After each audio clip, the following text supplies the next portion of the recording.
ते घ्या ग्रंथ हो. हे पण करा घ्या संपला करा सुरुवात. तेवढं 5 वेळ करा. खाली आज कदबाई बी आली का? दुसरा कुंडली कवर्गाल विठ्ठल श्री ज्ञानदेव तुकाराम पंढरीनाथ भगवान की जय गोपाल कृष्ण भगवान की जय प्रभु श्री रामचंद्र भगवान की जय हर हर महादेव ते तिकडे घेतलं का? श्री गणेशाय नमः श्री सीतारामचंद्राभ्याय नमः जे ते सर्वदा शिव स्मरण ते ते भुक्ती मुक्ती सर्व कल्याण नाना संकट विघ्न दारुण न बाधती कालत्रयी. कथेचं अनुसंधान आज महाशिवरात्र पर्व काळ आहे आणि या पर्व काळावरती भगवान श्री महादेवाचं चरित्र आपण आज या असणाऱ्या श्री विठ्ठल रुक्मिणी मंदिरामध्ये महादेवाचं चरित्र थोडं अल्प बुद्धीनं वर्णन करणार आहोत. ग्रंथकर्ते श्री संत श्रीधर स्वामी सुरुवातीला सांगताय जिथं सर्वदा कधी कधी नाही सदा नामघोष सर्वदा भगवंताचं शिवस्मरण असेल तिथं भक्ती मुक्ती सर्व कल्याण नाना संकट दूर होतील अशा प्रकारचं शिव नाम स्मरणामध्ये महात्म्य आहे असं सांगतात. संकेत वा हास्य करून भलत्या दिसे घडो शिव स्मरण न कळता परिसाशी लोह जाण संघटता सुवर्ण करी की. महादेवाचं स्मरण चुकून घडावं किंवा जाणून बुजून जरी केलं आणि चुकून जरी केलं न कळता माहित नसताना जरी महादेव महादेव किंवा महादेवाचं स्मरण जरी केलं तरी सुद्धा त्याचा उद्धार होतो. सगळी पाप संपतात. उदाहरण दिलं परिसाचा स्पर्श लोखंडाला झाला की लोखंडाचं सोनं होतं तसं महादेवाच्या नावानं जीवनाचं कल्याण होतं. महाराज सांगतात न कळता प्राशील अमृत परी अमर करी की यथार्थ औषधी नेनत भक्षित परी रोग सत्य हरी की. अमृत आहे महाराज. न कळता आपल्याला माहित नाही ते अमृत आहे ते आणि न कळता आपण अमृत पिलो तर अमर होणार आहे. मरण त्याच्यापाशी येणार नाही. चुकून औषधी घेतल्या आपण गोळ्या घेतल्या चुकून खाल्ल्या पण चुकून जरी खाल्ल्या तरी रोग हरण होणार आहे. त्या रोगावरती इलाज होणार आहे. तशा पद्धतीने चुकून जरी महादेवाचं नामस्मरण मुखातून घडलं तरी उद्धार होतो. श्रीधर स्वामी सांगतात शुष्क तृण पर्वत अद्भुत नेनत बाळक अकस्मात अग्नी पुल्लिंग टाकीत परी भस्म यथार्थ करी की. आणि गवताच्या काडीचा बनवलेला पर्वत लहान लेकराला काय कळत आहे ती असणारा काडीचा पर्वत उचलून त्यानं अग्नीमध्ये टाकला चुकून टाकला पण अग्नी काही विचार करणार आहे का लेकरानं टाकलाय जाळायचं ना ग जाळणार. अग्नीचा गुणधर्मच आहे. कुणी का टाकणार तसं लहान लेकरानं न कळत त्या अग्नीमध्ये असणारा पर्वत टाकला लाकडाचा ते जळून भस्म होतो. तसं सगळे दुरित कल्मश पाप महादेवाच्या नावाने संपतात. ऐसे न कळता गळे शिव स्मरण परी सकळ दोषा होय दहन अथवा विनोदे करोन शिव स्मरण घडो का. तशा पद्धतीने न कळता चुकून जरी महादेवाचं स्मरण मुखामधून गेलं तरी सुद्धा सगळे पाप कल्मश दुरित दोष संपले जातात. आणि संपल्यानंतर ना पुन्हा किंवा विनोदानं चुकून हसत करत जरी महादेवाचं स्मरण केलं तरी सगळी पाप संपतात. हे का व्यर्थ हका फोडिती शिव शिव नामे अरडती अरे का हे उगे न राहती हर हर गरजती वेळ वेळा. आणि काही अभक्त असतात त्यांना असलं पोथी पुराण भगवंताचं नामस्मरण चालू केलेलं जमत नाही. मग ती म्हणतात उगच काय ह्यांनी बरोबर टाइम झाला की उगच माईक लावून आणि वरट्यात त्या असणाऱ्या भगवंताचं नामस्मरण करतात असं ते अभक्त लोक बोलत असतात. शिव नामाचा करती कोहलाळ माझे उठवी कपाळ शिव शिव म्हणता वेळ वेळ काय येते यांच्या हातात. बाकीचे अभक्त लोक ते विचार करत असतात ह्यांना काय भेटतं व पोथी पुराण सारखं उठलं की 8 वाजले की सुरूच करते ती माईक लावून मोठ्यानं आमचं इथं कपाळ दुखतंय हे असलं रोज ह्यांचं ऐकून ऐकून. पण ह्यांना काय भेटतंय बरं? हे असलं महादेवाचं स्मरण करून शिवलीला अमृताचा आदय घेतला, दुसरा काय भेटतं ह्यांना? असं ते अभक्त लोक म्हणत असते. हे का वेळत हका फोडी ती शिव नामाचा करती कोलाळ माझे उठविले कपाळ. शिव शिव म्हणता वेळ वेळ काय येते यांच्या हाता. ऐसी हेळना करी क्षणी परी उमा वल्लभ नामे वदनी पुत्र कन्या नामे करोनी शिव स्मरण घडो का. असू द्या म्हणले तिने नाव ठेवायच्या उद्देशानं का होईना, काय सारखं ती शिव शिव शिव शिव शिव सारखं म्हणते ती. असं जरी ती म्हणलं तरी त्याच्या मुखातून महादेवाचं नाव जाते आणि त्याच्या मुखातून दुसऱ्याला नाव ठेवण्याचा उद्देश का असना, पण मुखातून महादेवाचं नाव गेलं तरी सुद्धा त्याचा उद्धार होतो. दुसरं सांगितलं, आपल्या मुलाचं असेल मुलीचं असेल देवी देवतांची नावं ठेवली आणि आपण मुला मुलीला जरी हाक मारली तरी त्या नावानं त्यांचा उद्धार होतो असं सांगतात. महाप्रीतीने करिता शिव स्मरण आदरे करिता शिव ध्यान शिव स्वरूप मानून ब्राह्मण संतर्पण करी सदा. आणि अशा पद्धतीने असणारा महादेवाचं स्मरण आहे, एवढं त्यांच्या नामामध्ये सामर्थ्य आहे. म्हणून आदरानं त्या ठिकाणी असणारं शिवस्मरण करायचं, आदरानं भगवंताचं ध्यान हृदयामध्ये मूर्ती आठवायची आणि मग पुत्राच्या नावानं असेल किंवा कुणाच्याही नावानं असेल महादेवाचं नाव मुखामधून गेलं की उद्धार होतो. आयसी शिवी आवड धरी त्याही माझी आली शिवरात्री उपवास जागरण करी होय बोहरी महत पापा. आणि असं आपण महादेवाचं नामस्मरण करावं आणि त्यामध्ये शिवरात्री यावी. शिवरात्रीच्या दिवशी जर महादेवाचं स्मरण केलं, इतर वेळे केलं तरी उद्धार होतो, पण हा पर्व काळ आहे, आजच्या दिवसाला महत्व आहे.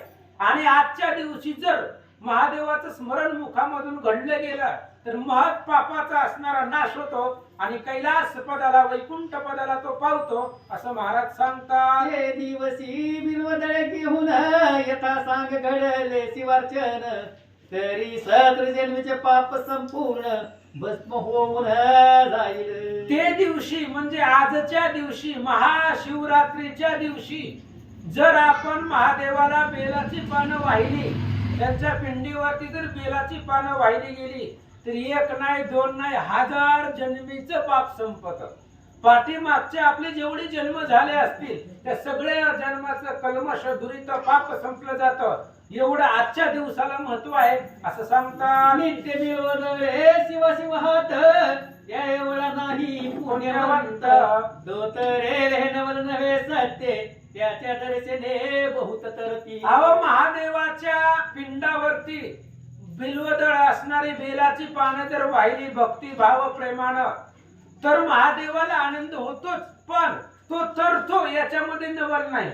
त्याच्या दर्शनाने दुसऱ्याचा उद्धार होतो, तो तर करतोच कारण त्यानं महादेवाची पूजा भक्ती केलेली आहे. पण त्याचं जरी दर्शन दुसऱ्याला झालं तरी दुसराही त्याच्या दर्शनानं तरतो.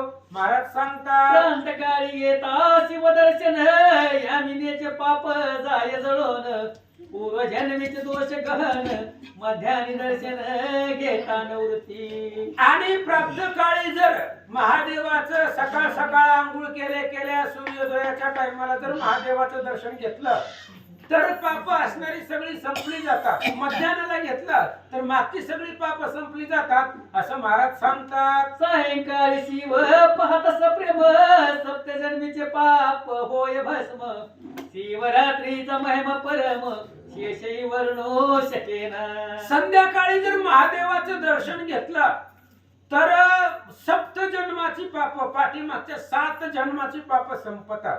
म्हणून संध्याकाळी आजच्या दिवसाला महाशिवरात्रीचं महात्म्य खूप आगाध आहे. आणि आजच्या दिवशी जर महादेवाला पाहिलं, त्यांची मूर्ती पिंड लिंग स्वरूपामध्ये जरी त्यांना पाहिलं गेलं तरी अनंत जन्माची पाप संपली जातात असं महाराज सांगतात. कपिला षष्टी अर्धोदय संक्रमण महोदय गच्छाया ग्रहण इतके ही पर्व वाढून शिवरात्री वरून टाकावे. आणि मग कपिला षष्टी, कपिल महाराजांची षष्टी असेल, पुन्हा असणाऱ्या सूर्योदयाला आपण अर्धदून देतो, संक्रमण संक्रांत असेल किंवा असणारा अनेक प्रकारचे उत्सव असतील, सण असतील, महापर्व असतील, हे सगळे असणारे पर्व काळ ह्या शिवरात्रीवरून ओवाळून टाकावे. म्हणजे यावेळेस सगळ्यांपेक्षा श्रेष्ठ महाशिवरात्रीचा दिवस आहे असं सांगतात. शिवरात्री आधीच पुण्य दिवस त्याही वरी पूजन जागरण विशेष वा मा. श्रीकाळ पूजा आणि रुद्र घोष त्याच्या पुण्याची पार नाही. श्रीधर स्वामींनी सांगितलं, पुण्याची गणना कोण करी.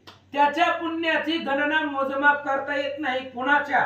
शिवरात्री आधीच पुण्य दिवस, शिवरात्र आज पुण्य दिवस आहे, अगोदरच तो पुण्याचा दिवस आहे. आणि त्यामध्ये जर उपवास घडला, उपवास केला किंवा त्रिकाळ सकाळ दुपार संध्याकाळ महादेवाचं दर्शन घेतलं आणि शिवरात्रीच्या दिवशी जर जागरण केलं तर त्याच्या पुण्याशी पार नाही असं महाराज सांगतात. वशिष्ठ विश्वामित्रादी मुनीश्वर सुरगण गंधर्व किन्नर सीताचरण विद्याधर शिवरात्री व्रत करीताती. पाठीमाग शिवरात्रीचं व्रत कुणी कुणी केलं? विश्वामित्र, वशिष्ठ, अनेक प्रकारचे ऋषी मंडळी, पुन्हा असणारे यक्ष आहेत, देव गण गंधर्व यांनी महाशिवरात्रीचं व्रत पाठीमाग केलेलं आहे असं श्रीधर स्वामी सांगतात. यदार्थी सुरस कथा बहुत शौनकाधिका सांगे सूत तिसरोती ऐकाली सावचित अत्यारे करुणिया. याच्यासाठी या शिवरात्रीचं, महाशिवरात्रीचं महत्व किती आहे, या दिवसाला जर उपवास घडला तर त्याचं पुण्य किती आहे, त्याचं फल किती आगाध आहे, याविषयीची एक कथा नैमिषारण्यामध्ये सूत शौनकाधिकांना सांगत होते, तीच मी तुम्हाला सांगतो. श्रीधर स्वामी सांगतात, तरी मास माझी माघ मास ज्याचा व्यास महिमा वर्णी विशेष त्याही माझी कृष्ण चतुर्दशीस मुख्य शिवरात्र जाणीजे. तरी सगळ्या महिन्यामध्ये 12 महिन्यामध्ये माघ मास, माघ महिना अतिशय शुद्ध आणि पवित्र म्हटला जातो. या माघ महिन्याचं वर्णन विशेष 18 पुराणाच्या कर्त्यानं व्यास महाराजांनी केलेलं आहे. त्याही मध्ये कृष्ण चतुर्दशी आणि त्याच्यामध्ये माघ महिन्यामध्ये मुख्य, सर्वात मुख्य जर काय असेल की आजचा दिवस म्हणजे महाशिवरात्र आहे असं सांगतात. विद्यादेवासी एक व्याध मृग पक्षी घातक परम निषेध महानिर्दय हिंसक निषाद केले अपराध बहुतेने. मग हे आजच्या शिवरात्रीचं, आजच्या दिवसाचं काय महत्व आहे? आज जर उपवास घडला तर त्याला पुण्य किती भेटतं त्याविषयीची एक सुरस कथा सांगतो असं श्रीधर स्वामी सांगताय. विंध्याद्री पर्वतावरती एक पारधी व्याध शिकार करण्यासाठी बसलेला होता आणि पूर्वीही त्यानं अनेक प्रकारची पाप केलेली होती आणि आज महाशिवरात्रीच्या पर्व काळावरती सुद्धा तो शिकारच करण्यासाठी त्या पर्वतावर आला. धनुष्यवान घेऊन करी पारधीस चालिला दुराचारी पाशवागुर कक्षेस धारी कवच लेत हरितवर्ण. आणि मग निघालेला आहे, धनुष्यबाण हातामध्ये घेतलेला आहे. दुराचारी होता, तो वाईट होता, प्राणी मात्राचा वध करत होता आणि प्राणी मात्राचा वध करून कुटुंब पोषण करत होता. आपण त्याची अवस्था काळ ऐकली, पण याचा उद्धार होणार आहे. कारण आज पर्व काळ आहे आणि पर्व काळामध्ये उपवास केला तर किती पुण्य भेटतं याविषयीची कथा सांगताय. त्या पारद्यानं व्याधानं धनुष्यबाण हातामध्ये घेतलं आणि विंध्याद्री पर्वतावर शिकारीसाठी गेला. करी गोधांगुल त्राण आणि काही हाती शस्त्र सावरी घेऊन काननी जात शिवस्थान शोभायमान देखिले. आणि हे असणारा पारधी शिकार करण्यासाठी वनामध्ये निघालेला होता. हातामध्ये धनुष्यबाण होतं, पाठीमाग भाता होता. वनामध्ये प्रवेश केल्यानंतर भव्य आणि दिव्य महादेवाचं मंदिर त्याला दिसलं आणि मंदिराच्या दिशेनं निघाला. तव तो शिवरात्रीचा दिन यात्रा आली चौकडून शिव मंदिर श्रंगारून शोभा आणि कैलासात. आणि तो दिवस म्हणजे महाशिवरात्रीचा दिवस होता. आणि त्या महादेवाचं मंदिर सजवलेलं होतं. किती सजवलं होतं? शोभा आणि ही कैलासाची, कैलास पर्वताचं जेवढं शोभा आहे तेवढी शोभा त्या मंदिराला आणलेली होती. आणि महाशिवरात्र पर्व काळ असल्यामुळं सगळे भक्त मंडळी त्या मंदिरामध्ये आले होते. शुद्ध रजत गटवर्ण दिवालय झळके शोभायमान गगन चुंबित ध्वज पूर्ण रत्न जडित कळस तळपती. कळस रत्नाचा होता, रत्नाची असणारी माणिक ते असणारे कळसाला होता. लाइटिंग वगैरे जशी सजावट शोभिवंत दिसण्यासारखी सजावट त्यांनी केली होती. मरे मणिमय शिवलिंग भक्त पूजा करीती सांग अभिषेक धारा भंग विप्र धरिती रुद्र घोषे. आणि मध्यभागी शिवलिंग होतं. आपण त्यांना पिंड म्हणतो महादेवाची. आणि ती शिवलिंग मध्यभागी होतं. भक्तजन आसपास सगळे असणारे ब्राह्मण वगैरे वेदाचा घोष होत होता. भक्त मंडळी पूजा करत होते असं सांगतात. एक टाळ मृदंगी हुन सप्रेम करीती शिवकीर्तन श्रोते करटाळी वाजवून हर हर शब्द घोष करीती. आणि मग ब्राह्मण वेदाचा मंत्र म्हणतायत. भक्त मंडळी समोर बसले टाळ्या वाजवतायत. मुखानं महादेवाचं नामस्मरण शिव शिव शिव मुखानं भगवंताचं नामस्मरण चालू आहे. आनंदानं टाळ्या वाजून भजन सुरू झालं. नाना परिमळ सुवास ते नेतात दिशा दुम दुमिले विशेष लक्ष दीपांच प्रकाश जलद घोष घंटारव. अनेक प्रकारचे परिमळ दिव्य सुगंधित होते. धूप दीप आरती सगळं असणारं परिमळ द्रव्य होतं. त्याचा सुवास आकाशापर्यंत गेलेला होता असं महाराज सांगतात. शेषी मुखा गरजती भेरी त्यांचा नादन माय अंबरी येऊन चतुर्विध वाद्य नाना परी भक्त वाजविती आनंदे. महाशिवरात्रीचा पर्व काळ होता आणि भक्त आनंदामध्ये होते. आणि आनंदामध्ये नाना प्रकारचे वाद्य वाजवतायत. त्याचा आवाज आकाशापर्यंत धुमधुमत होता. असं थाटामध्ये भक्त मंडळी महादेवाचं स्मरण करत होते. तो तेथे व्याध पातला समोर विलोकी सर्व सोहळा एक मुहूर्त उभा कला हसत बोलिला विनोदे. आणि पारधी त्याच दिवशी शिकारीसाठी चाललेलं होतं. आणि एक महादेवाचं हे मंदिर दिसल्यामुळं तो तिथं आला, थांबला. आणि थांबल्याबरोबर त्यानं पाहिला ही सगळा सोहळा. मनामध्ये हास्य केलं. काय म्हणतो? हे मूर्ख अवघे जण येते द्रव्य काय व्यर्थ नासोन हात दगड बाहेर पाषाण देव पण येते कैसे. आणि तो असणारा रस्त्यानं जात असताना म्हणू लागला काय ह्यांना कामच नाही. ती म्हणली काय ती देव आहे, दगड आहे, दगड आतमध्ये दगड आणि बाहेर बी दगडच आहे. ते कुठे ह्यांना देव भेटणार आहे देव देव करून उघड आपलं माईक लावून ओरडते. ती म्हणला काय ह्यांना देव देव करून भेटताय असं बाहेर ना तो बोलू लागला. उत्तम अन्न साधून व्यर्थ का करीती उपोषण ऐशिया चेष्टा करीत तेथून कारणा प्रती जात. त्याने विचार केला उत्तम पंचपक्वानाचं मस्तपैकी जेवायचं उगाच उपवास. आज कोणाला विचारलं की शिवरात्रीचा उपवास आहे काय उपवास करून त्यांना भेटतंय असं तो बाहेरनं जाणारा व्यक्ती मंदिराच्या जवळ जाणारा हास्य करून विनोदानं किंवा महादेवाचा उपहास करायचं म्हणून तो बोलू लागला. लोकनामे गरजती वारंवार आपले विरोध म्हणे शिव हर हर सद सव्य घालोनी शिव मंदिर गोर कांतार प्रवेशला. मग लोक महादेवाचं स्मरण करत होते. मंदिरामध्ये भजन चालू होतं. शिव शिव शिव हर हर महादेव अशा प्रकारची गर्जना करत होते. त्याने मी म्हणलं आपण ते असंच म्हणू काय आपल्याला आपलं काय जातंय म्हणायला. म्हणून त्यानं आपलं उगाच टिंगलीनं किंवा उपहासानं शिव शिव म्हणून महादेवाच्या मंदिराला उजवी प्रदक्षिणा करून निघून गेला. वाचेशी लागला तोची वेध विनोद बोले शिव शिव शब्द नाम प्रताप दोष अगाध झडत सर्व चालिले. आणि तीच ध्यास लागला. शिव शिव शिव मुखामध्ये नामस्मरण त्यानंही सुरू केलं. आणि मग महादेवाचं नामस्मरण जसं जसं कराल तसं तसं तसं त्याचं पाप जे होतं पूर्वीचं सगळं ते सगळं पाप त्याचं संपत चाललं. घोर अंधार सेवित वन नारदीच जीव लघु दारुण तो वरून दिगोदूचे सदन वासर म्हणी प्रवेशला.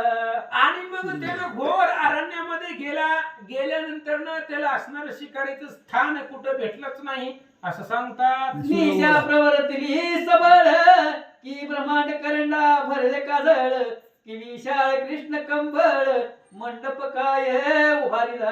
आणि मग निशा उगवली म्हणजे रात्र सुरू होती.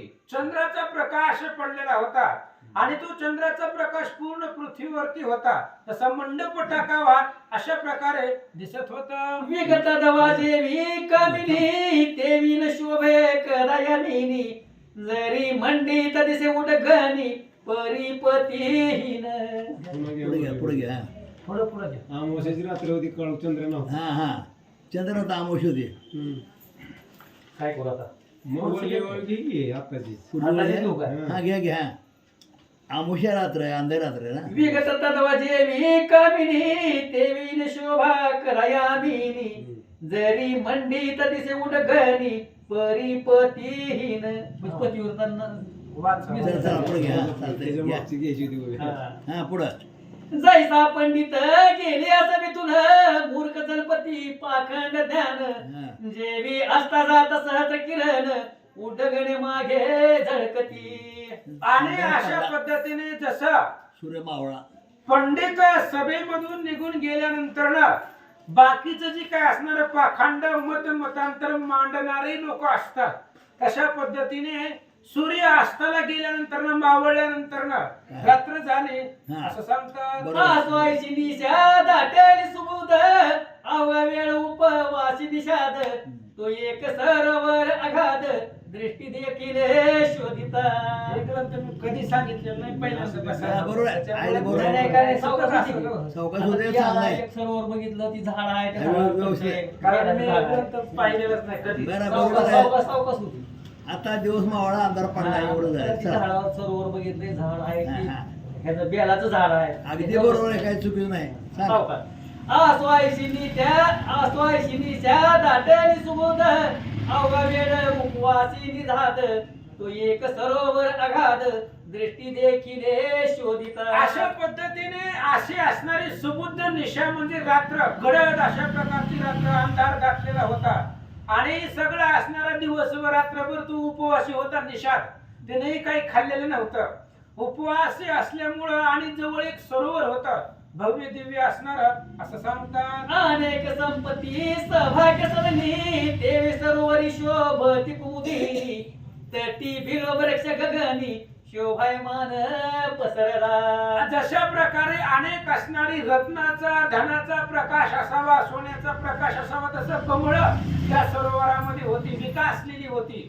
आणि त्याच असणाऱ्या सरोवराच्या जवळ एक बेलाचं झाड होतं. ते त्या व्याधाने पाहिलं. योग भ्रष्ट कर्म भूमीस पावती जनन देवी बिलव ढाळ्या गगनी होऊन भूमीस लागल्या येऊन माझी रविशी शिकरण दिसे. आणि ती असणारी तिथली जी झाड होती बेलाचं वगैरे झाड होतं ती असणारी झाड होती आणि भव्य होती. तशी एखादा योग भ्रष्ट पृथ्वी तलावरती येतो आणि आल्यानंतर ना पुन्हा असणाऱ्या आपापल्या कर्मभूमीला येऊन जीवन जगतो तशा पद्धतीने सांगतात. त्यात तमदाटले दारुण माझी पैसाला व्याध जाऊन शहरा शनी शर लावून कानडी ओढून सावध. त्या सरोवराच्या किनाऱ्याला दाट झाडी होती. ती झाडी असणारी उंच होती. त्याच्यामध्ये जाऊन असणारा तो व्याध पारधी बसलेला आहे. धनुष्यबाण हातामध्ये घेतलेला आहे. बाण धनुष्याला लावलेला आहे. कानाडी ओढून तो त्या ठिकाणी बसला. दृष्टी बिलवदळे दाटली बहुत ती दक्षिण हस्ते खुलून टाकीत तो देते पदमज हस्ते स्थापित शिवलिंग दिव्य होते. आणि तो ते असणाऱ्या झाडावरती बसलेला होता आणि जवळ एक बेलाचं झाड होतं आणि ती असणारी बेलाची पानं तो उजव्या हातानं ती असणारी बेलाची पानं काढीत होता आणि खाली टाकत होता. सहज खाली टाकत होता. पण खाली महादेवाची असणारी पिंड लिंग रूपी मूर्ती होती आणि त्या असणाऱ्या महादेवावरती तो बेलाची पानं जाऊन पडू लागले. त्यावरी बिलवदळे पडत तेने संतोषला अपर्णनाथ व्याधाच उपवास जागरण घडत सायास न करिता अनायसे. आणि मग ते असणारा जो काही व्याध होता, पारधी होता, तो असणारा पारधी ती बेलाचं पान घेऊन महादेवाच्या पिंडीवरती टाकत होता. मुखामध्ये महादेवाचं नामस्मरण होता. अनायासानं उपवास घडलेला होता असं सांगतात. उपवासेची शिव नामाचा चाळा हर हर म्हणे वेळोवेळा. पाप क्षय होत चालला पूजन स्मरण सर्व घडले. त्या पारध्याला महाशिवरात्रीच्या दिवशी चुकून पूजन घडलं, स्मरण घडलं, भजन घडलं, उपवास घडला, सगळं घडलं. त्यानं सहज काही खाल्लं नव्हतं, त्यामुळे उपवास घडला. मुखामध्ये महादेवाचं स्मरण शिव शिव चालू होतं. मंदिराला उजवी प्रदक्षिणा घातली होती. बेलाची पानं खाली सहज टाकत होता, पण खाली महादेवाची पिंड होती, म्हणून त्याचे पाप संपत चालले. एक याम झाले रजनी तो जलपाना लागी एक हरिणी. आली ते ती गर्भिणी परम सुकुमार ते. आणि तिथं सरोवर होतं, भव्य आणि दिव्य सरोवर असल्यामुळं रात्रीचा एक प्रहर संपल्यानंतर ना एक हरिणी त्या ठिकाणी त्या सरोवरामध्ये पाणी पिण्यासाठी आलेली होती. आणि ती हरिणी गर्भवती होती असं सांगतात. व्याध तिने लक्षीला दुरून कृतांतवत परम दारुण. आकर्ण ओढीला भान देखून हरणी बोलत असे. आणि त्या असणाऱ्या हरणीनं त्या व्याधाला पारध्याला पाहिलं. आकर्ण कानापर्यंत बाणाची धनुष्याची कानाडी ओढलेली होती. बाण धनुष्याला लावलेला होता. त्या हरणीने पाहिलं आपण गर्भिणी आहोत आणि आता हे आपल्याला बाण मारील, हे असणारी अशी भीती मनामध्ये ठेवून ती असणारी हरिणी त्या पारध्याला बोलू लागली. काय म्हणते म्हणे महापुरुषा अन्य विन कामलवरी लावी तभान. मी तव हरिणी आहे गर्भीन वदतुवान करावा. आणि त्या असणाऱ्या हरणीने बोलायला सुरुवात केली. का मला विनाकारण मारायला लागलं? मी गर्भिणी, माझ्या पोटामध्ये बाळ आहे आणि असणाऱ्या गर्भवती जी गर्भिणी आहे तिला मारलेल्याचं पातक खूप लागत, त्याच्यामुळं का माझा वध करायला असं ते पारध्याला हरिणी म्हणते. उदरात गर्भ सूक्ष्माज्ञान वदिता दोष तुझ दारुण. एक रथवरी जीव वदित स्थान तरी एक बस्त वदियला. आणि ती हरिणी त्या पारध्याला सांगू लागली पोटामध्ये बाळ आहे, गर्भ आहे आणि त्या असणाऱ्याला जर बाळाला जर मारलं, लहान लेकराच्या बाळाची हत्या जर घडली तर ते असणाऱ्या बाळ हत्तीचं पातक किती उंच आहे, किती मोठं आहे हे ती हरणी सांगू लागली. रथ भरून बारीक बारीक किडे मारल्यानंतर ना एक बोकड मारलेल्याचं पाप त्याला लागतं. शेत बस्त वदित एक वृषभात्याचे पातक. शेत वृषभत गोहत्या देख घडीनी शास्त्र वदत असे. हरिणी शास्त्राचा आधार घेऊन त्या पारध्याला सांगू लागली, ऐक 100 रथ भरून किडे मारल्यानंतर ना एक बोकड मारलेलं पाप लागतं, बसत. अशी रथ भरून बोकड बसत, 100 बसत मारल्यानंतर ना एक बैल मारलेलं पाप लागतं. 100 बैल मारल्यानंतर ना एक गाय मारलेलं पाप लागतं. शेत गोहत्याचे पातक पूर्ण एक वदिता होय ब्राह्मण. शेत ब्रह्म हत्याचे पातक झान एक स्त्री वदलिया. आणि असे 100 गोहत्या घडल्यानंतर ना 100 गायीचा वध केल्यानंतर ना एक ब्राह्मणाला मारलेलं ब्रह्महत्येचं पातक लागतं ब्राह्मणाला मारल्यानंतर ना.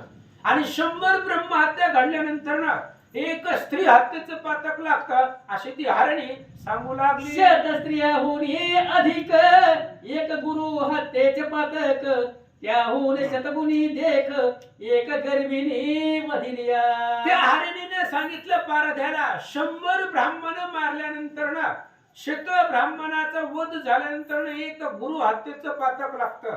अशा 100 गुरु हत्या घडल्यानंतर ना एक गर्भातलं बाळ मारलेलं पाप त्याला लागतं असं ती हरणी सांगू लागले. तर्याने नसताय अवसरी मज मारिसी का वनांतरी. व्याध म्हणे कुटुंब घरी उपवासी वाट पाहत.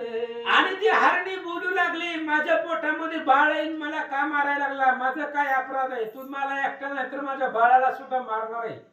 त्यावेळेस ते असणारा शिकारी म्हणू लागला, पार्वती मी तरी काय करू, माझी असणारी घरी सगळी बायका लेक उपवासी आहे, मी जरी तर शिकारी केली तरच ती घरामध्ये जाऊन खातेली, असं तो बोलू लागला. मी आजी निराहार अन्न नाहीच अनुमात्र, परी मृगी होऊन सुंदर गोष्टी वदसी शास्त्रीच्या.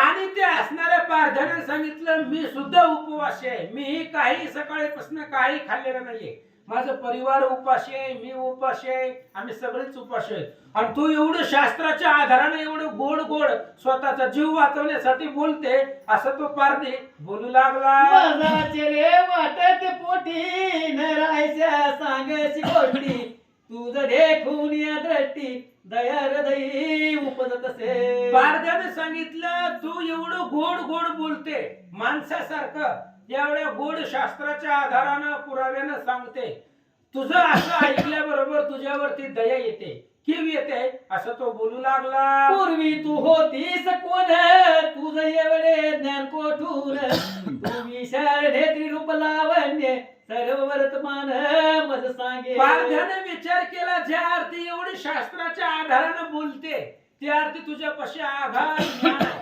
मग एका हरिणीला एवढं ज्ञान असत नाही, मग तू पूर्व जन्माची कोण आहे आणि कुठल्या कारणामुळे तुला हरणीचा देह मिळाला, मला सांग. मृगी म्हणे ते अवसरी, पूर्वी मंथन करिता क्षीरसागरी, चतुर्दश रत्न काढी सुरासुरी, महाप्रयत्न करुनिया. आणि त्यावेळेस त्या हरणीने सांगायला सुरुवात केली, पूर्वी समुद्र मंथन केलं होतं. का केलं होतं समुद्र मंथन? रत्न काढायला त्यात कुठलं तरी रत्न आहे का? त्या माझी मी रंभा चतुर, रंभा. सांगू दे. नाही, आणि समुद्र मंथन का झालं होतं रामायणामध्ये सांगितलं. नका वाढवले ही आहे जास्त. ब्रह्मशाप इंद्रासी झाला, त्याने रत्न समूह सागरी पडला, समुद्र मंथन आरंभ केला, देवी दैत्य मिळवून या. दुर्वास ऋषीने इंद्राला शाप दिला होता. का दिला होता तर दुर्वास ऋषी इंद्राकडे गेले होते आणि गेल्यामुळं त्यांना इंद्रानं त्या ऋषीचा मान सन्मान केला नाही, संपत्तीच्या बळावरती तो मातला होता. म्हणून दुर्वास ऋषीने शाप दिला की तुझी सगळी इस्टेट जी आहे, ज्या इस्टेटीचा संपत्तीचा घमेंड आहे, सगळी पाण्यात पडेल, असा शाप लागला. म्हणून ब्रह्मशाप इंद्रासी झाला, त्याने रत्न समूह सागरी पडला, समुद्र मंथन आरंभ केला, देवी दैत्य मिळवून या, आणि त्या समुद्र मंथनामधून 14 रत्न बाहेर पडली, असं ती हरणी सांगते. त्या माझी मी रंभा चतुर, मज देखून बोलती सुरार, नाना तपे आचरून अपार, तपशी पावती आम्हाते. आणि त्याच्यामध्ये मी एक रंभा म्हणजे असणारी उर्वशी, ती असणाऱ्या 14 रत्नामधून निघालेली होती, आणि माझं एवढं मोहक रूप होतं, देव राक्षस सगळे असणारी मला पाहून मोहित होत होती, अशी हरणी पारध्याला सांगते.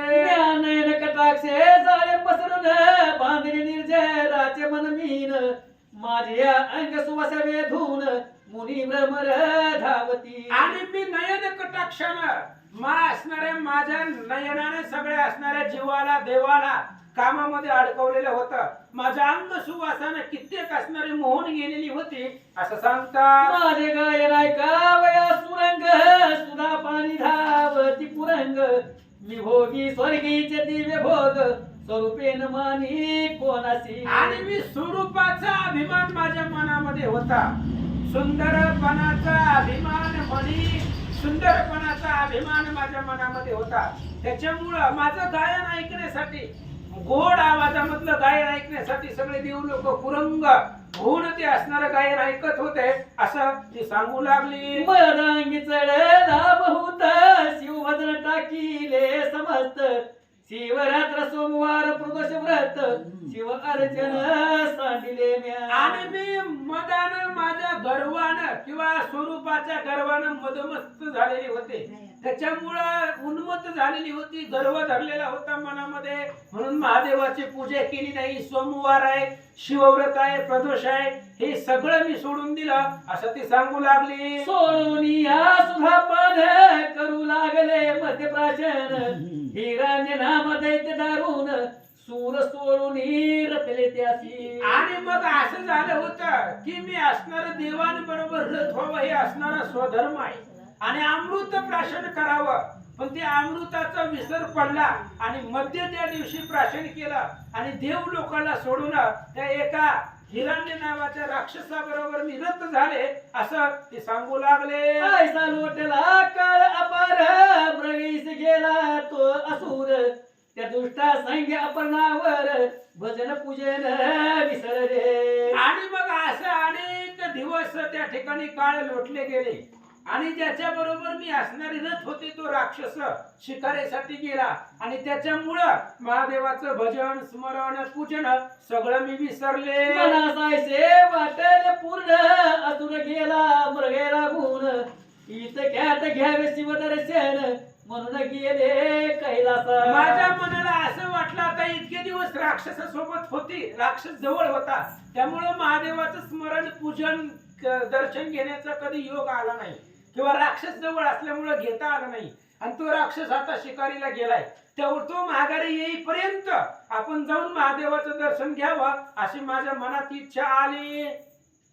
मनासायसे वाटेल पूर्ण असुर गेला मृगेला गुण, इतक्यात घ्यावे शिवदर्शन म्हणून गेले कैलासा. मजने कथा हिमनग नामत परम क्षोभुनी शाप देत, तू परम पापी यथार्थ प्रगी होई मृत्युलोकी. आणि मी महादेवाच्या समोर गेल्याबरोबर महादेवाला राग आला. महादेवाने राग येऊन मला शाप दिला की तू मृगे पृथ्वी तलावरती हरिणीच्या रूपाला जाशील, अशा प्रकारचा शाप महादेवांनी दिला. तुझ्या सख्या दोघी जणी त्या होतील तुझं सवे हरिणी, हिरण्य असुर माझी भजनी असावध सर्वदा. आणि तो असणारा महादेवाने शाप दिला तुझ्या बरोबरचे जे दोन सखी आहेत मैत्रिणी ते सुद्धा पृथ्वी तलावरती हरणीच्याच रूपामध्ये तुझ्या बरोबर त्यांना जन्म घ्यावा लागेल आणि तो हिरण्य नावाचा जो राक्षस आहे तो सुद्धा माझ्या भजनामध्ये असावध आहे. तोही मृग होऊन सत्य तुम्हासीच होईल रत, ऐक हिरण्य असुर ऐक व्याधा सावचित मग मी शिव प्रार्थिला. आणि मग महादेवाने शाप दिला ज्याच्या बरोबर आता तू रथ आहे तो असुर सुद्धा तुमच्याच सोबतीला पृथ्वी तलावरती मृग म्हणजे हरिण हे हरणाच्या स्वरूपामध्ये तुमच्या बरोबर राहील. अशा प्रकारे त्या पारध्याला ती हरणी सांगू लागली. पुन्हा मी महादेवाची विनंती केली. हे पंचवदना विरूपाक्षा सच्चिदानंद कर्माध्यक्षा दक्ष मकदना सर्व साक्षा उषापदेयी पुन्हा मी महादेवाची प्रार्थना केली, हात जोडले, स्तुती केली आणि सांगितलं महादेवजी आम्हाला उशाप द्या. भोळा चक्रवर्ती दयाळ उशाप वरला पैपेंद्रवर, द्वादश वर्ष भरतात काळ पावल माझी या पदाते. आणि मग महादेवजी स्वभावानं भोळे, शिव भोळा चक्रवर्ती त्याचे पाय माझे चित्ती, अशा प्रकारचे भोळे देव असल्यामुळं लवकर कृपा आली आणि त्यांनी उशाप दिला. 12 वर्षापर्यंत पृथ्वी तलावरती राहतात आणि 12 वर्षानंतर पुन्हा माझं स्वरूप तुम्हाला प्राप्त होईल. मग आम्ही मृग घेऊन जन्मुलया कर्म अवनी, तरी मी घरमी हरिणी प्रसूत काळ समीपासे. आणि ती हरिणी पारद्याला सांगू लागली असं मी पूर्वीची उर्वशी रंभाय समुद्र मंथनामधून निघालेली आहे, पण काही आमच्या कर्मानुसार आम्हाला शाप भेटलेला आहे आणि हरणीच्या जन्माला मला जावं लागलं, मी गर्भिणी आहे असं ती पारद्याला सांगू लागले. तरी मी आपुल्या स्वस्थळा जाऊन सत्वर येते गर्भ ठेवून, मग तू सुखे घे ही प्राण सत्य वचन हे माझे. हरणीने सांगितलं मी असणाऱ्या स्वस्थानाला आमच्या तिकडे जाते आणि तिथं असणाऱ्या पोटातल्या बाळ ठेवते आणि पुन्हा मग तुला मला मारायचं असेल तर मार, पुन्हा मी माघारी येईन असं ती हरणी सांगू लागले. ऐसे मृगी बोलली सावचित्त त्यावेळी तो व्याध काय बोलत, तू गोड बोलस यथार्थ परिश्वास मजन वाटे. आणि ते असणाऱ्या पारध्यानं बोलायला सुरुवात केली, म्हणली तू बरोबर बोलते पण विश्वास बसत नाही. आता मला काहीतरी बोलून निघून गेली, नाही झाल्यावर मी काय करू, त्याच्यामुळे तू येतील का नाही काय माहिती, मला गोड गोड बोलते पण तुझ्या बोलण्यावरती माझा विश्वास नाही असं तो सांगू लागला. नाना परी असत्य बोलून करावे शरीराचे संरक्षण, हे प्राणी मात्र असा हे ज्ञान तरी तू सोपत वरी आता. त्या पारध्यानं हरणीला सांगितलं नाना प्रकारे खोटं बोलून आपला जीव वाचवावा. हे प्रत्येकाला ज्ञान आहे. काहीतरी बोलून स्वतःचा जीव वाचवावा प्रत्येकाचं कर्तव्य आहे. म्हणून करू नये तेही करावे, परी आपुले शरीर वाचवावे, मग ते हरिभक्तीस लावावे. ऐसिया ते पाप असे ना. श्रीधर स्वामी सांगतात जैमिनी अश्वमेधमध्ये काही करायची वेळ आली तरी करा, पण स्वतःच शरीर वाचवा असं तो पारधी म्हणू लागलेला आहे. महत पापे उच्चारून शपथ वदे यथार्थ पूर्ण, यावरी ते हरणी दिनवदन वाहत आन ऐकते. आणि ती असणारी हरणी पारधी सांगू लागला हरणीला, तू उगाच सहज इथून बोलून जायचं नाही. महान पापाची जी काही शपथ आहे ती शपथ तू इथं माझ्या पुढे सांग, वध घे आणि शपथ घेऊन जा. असं बोलल्याबरोबर हरणी काय करते, ब्राह्मण कोळी उपजोन दोन करी वेद शास्त्राध्यायन, सत्य शौच वर्जित संध्याहीन माझ्या शिरी पातक. आणि पारध्याचं बोलणं ऐकून लगेच हरणीने शपथ घ्यायला सुरुवात केली. जो ब्राह्मणाच्या कुळामध्ये जन्मलेला आहे आणि ब्राह्मणाचं पहिलं कर्तव्य वेदशास्त्राचा योग याग हवन करणं, आणि अशा ब्राह्मणा कुळामध्ये जन्मून जो वेदशास्त्र अध्ययन करत नाही, योग याग हवन करत नाही, ते पाप माझ्या मस्तकावर बसेल असं सांगू लागले. एक वेद विक्रय करीती पूर्ण, कृतज्ञ परपीडक ना आवडे भजन, एक दानाशी करती विघ्न एक दानाशी करती विघ्न, गुरु निंदा श्रवण एक करी. कोणी वेदाचा विक्रय करून आपला असणारा उदरनिर्वाह करतय, कृतज्ञ आहे, दुसऱ्याला त्रास देणार आहे, ज्याला कधीही प्रकारचं भजन आवडत नाही, दानाशी एखादं दान द्यायला लागले त्याला विघ्न करायला लागले, गुरु निंदा जो ऐकतो, अशा प्रकारची जी पातक आहे ती पातक माझ्या मस्तकावरती जर मी माघारी नाही आले तर बसतील असं हरणी सांगू लागले. क्रमावर वावराची निंदा त्या पापाची मज होया पडा, दान हृदयाचे ब्रह्मवृंदा हिरून घेती माघारे. हरणीने शपथ बोलायला सुरुवात केली. महादेवाची, भगवान श्री विष्णूची जी निंदा करतील, निंदा ते करतील, पण त्यांनी निंदा केलेल्याचं पाप मला लागेल. पुन्हा शास्त्र ते असणारे दान दिलेलं आहे, जे ब्रह्मवृंदाला, ब्राह्मणाला, अतिथीला दिलेलं दान ते जर माघारी घेतलं तर ते पाप माझ्या मस्तकावर बसेल. एक येती निंदा करीती, एक शास्त्र पाहती द्वैत निर्मिती, नाना भ्रष्ट मार्गाचरती स्वधर्म आपला सांडून. काही लोक असणारे प्रत्येकाची निंदा करतायत. शास्त्र पाहिल्याबरोबर द्वैत, त्या शास्त्रामध्ये ग्रंथामध्ये चुका काढणं, हे असं करणारी जी लोक आहेत, नाना प्रकारचं भ्रष्ट धर्मानं आचरण करतायत, स्वधर्म सोडतायत, ही सगळी पातक माझ्या डोक्यावरती बसतील. देवालयामाही जाऊनी हरिकथा पुराण श्रवणी, जे बैसती वेळ घेऊनी ती कोळी होती पापिये. देवाच्या मंदिरामध्ये जायचं, तिथं असणारा हरी कथा, भगवंताची कथा, पुराण श्रवण चालू आहे, आणि तिथं मंदिरामध्ये जाऊन पानाची विडी खात बसायचे. असं जर केलं तर तू पापी अधर्मी आहे असं सांगतात. जे देवळात करती त्रिसंभव की श्रीवर्तराशी करे ती वियोग, ते नपसुक होऊन अभागे उपजती या जन्मी. देवळामध्ये काम भावनेनं स्त्री बरोबर संभोग करणं किंवा स्त्री भाताळाचा पती पत्नीचा वियोग करणं, असं जर केलं तर ते पापी लोक मृत्यू लोकांमध्ये जन्मतात असं सांगतात. वर्म कर्म निंदा करीत तो जग पुरुषी भक्षक काग होत, शिष्याची विद्या असून न सांगत तो पिंगळा होत निर्धारे. वर्म कर्म, एखाद्याचं वर्म बोलून त्याची असणारी निंदा करायची, असं जर त्यांनी केलं तर ते असणारे त्या ठिकाणी काय होतं, पिंगळा. पिंगळाच्या नामाने. पिंगळाच्या आधीच कावळा कावळा काग, ते असणारे कावळे होतील.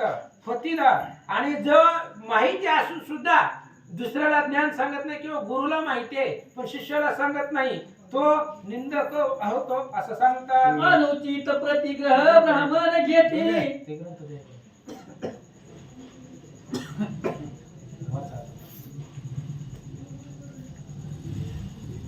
आकडा सांगा. नाही, वाचत नाही. अनुचित प्रतिग्रह ब्राह्मण घेती, त्या निमित्त गंड माळा होती, परक्षेत्री जगाई वळून आणीती, ते अल्पायुष्य होती या जन्मी. हम्म. जो राजा करी प्रजा पिळन, तो या जन्मी व्याघ्र का सर्प होय दारुण. व्रता करी साधू छळन, निर्वंश पूर्ण होय त्याचा. आणि अशा प्रकारे जो राजा करी प्रजा पीडना, जो राजा स्वतःच्या प्रजेचे पीडा करतो तो या जन्मामध्ये वाघ किंवा साप होतो. आणि जो साधूला छळन करतो त्याचा पूर्ण वंश निर्वश होतो असं सांगतात. स्त्रिया व्रत नियम करीत, भरत राशी अभेरीत. धन धान्य अजून वंचित, तेव्हा गुळा होती या जन्मी. काही स्त्रिया व्रत नियमाचं आचरण करतात पण आपल्या पतीची निंदा करतायत, त्यांचा आवेर करतायत.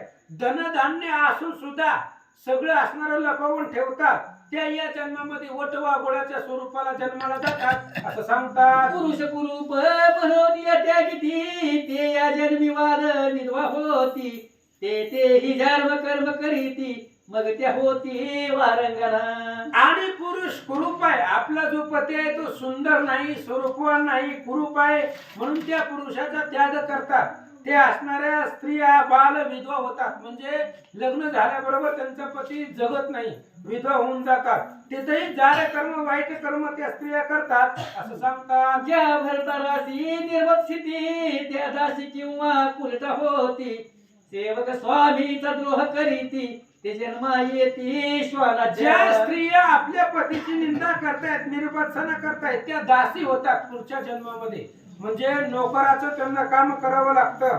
जो व्यक्ती सेवक आणि स्वामीमध्ये द्रोह निर्माण करतो, त्यांच्यामध्ये त्या ठिकाणी द्रोह करतो, ते कुत्र्याच्या जन्माला जातात असं सांगतात. सेवकापासून सेवा घेऊन, त्यांचे न दे जो वेतन.